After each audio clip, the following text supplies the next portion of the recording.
Vá em frente.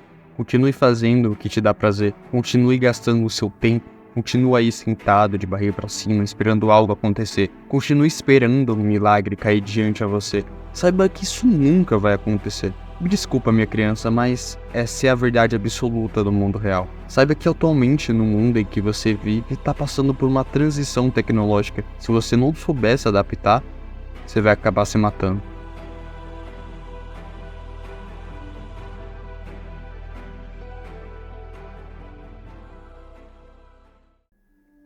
Opa, e você já sabe quem eu sou.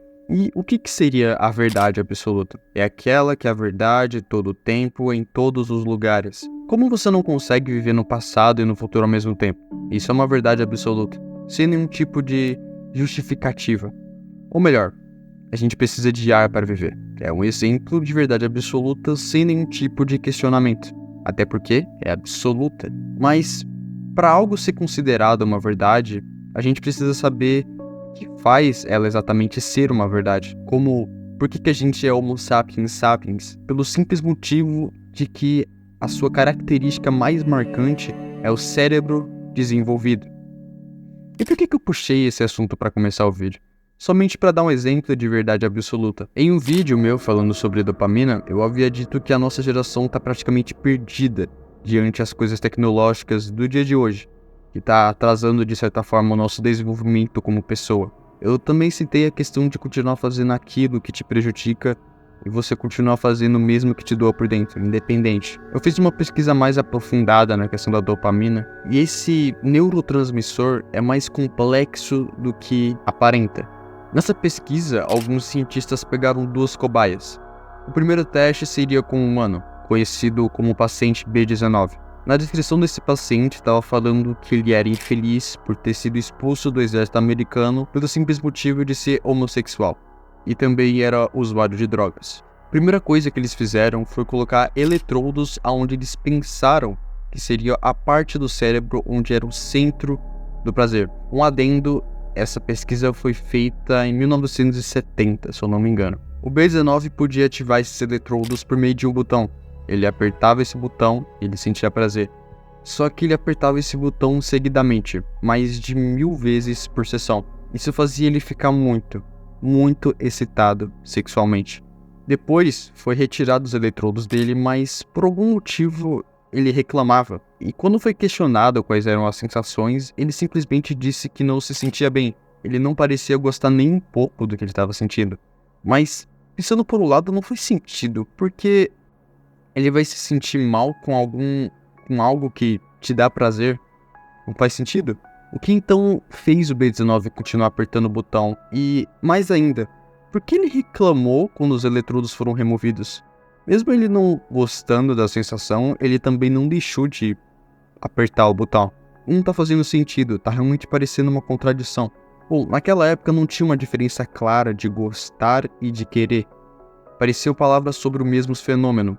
Tipo, quando você toma uma xícara de café, é porque você gosta de café? Eu realmente não gosto de café, mas eu tomo de manhã mesmo assim. Bom, vamos dar continuidade. Um segundo teste fizeram com ratos dessa vez. Quando eles retiravam a dopamina dos ratos e colocavam cubos de açúcar, eles simplesmente não iam atrás. Mas quando eles alimentavam os ratos com as coisas açucaradas, que são os cubos, eles sentiam o gosto normalmente. Para eles, o prazer ainda estava nos ratos. No mesmo experimento, eles aumentaram o nível de dopamina dos ratos, mas nenhum aumento diretamente no prazer. Mas como que eles sabiam que os ratos estavam gostando de algo? Na pesquisa que eu estou falando para vocês, eles tinham expressões faciais. Eles lambiam os lábios quando gostavam de algo, tipo a gente quando está comendo alguma coisa muito gostosa. Mas tem algo ainda que está um pouco confuso, porque os ratos ainda gostavam de uma comida que eles não pareciam mais desejar. A hipótese que tinha que querer uma coisa e gostar dela eram coisas ligadas a sistemas diferentes no cérebro, aparentemente. E ainda, será que a dopamina poderia não afetar o gostar, mas apenas o querer? E não, a resposta certa para definir a dopamina em si seria que ela intensifica a tentação. Ela que intensifica, potencializa o desejo de comida quando você está com fome.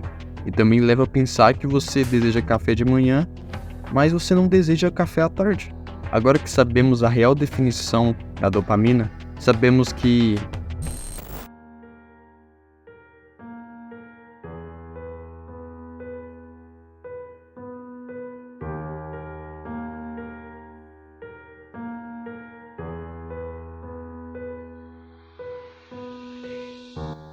eu acho que eu tive um déjà vu, mas tudo bem. E sim, você é apenas um rato de laboratório, onde você aperta um botão e recebe dopamina. Mais e mais. Se ao menos parar.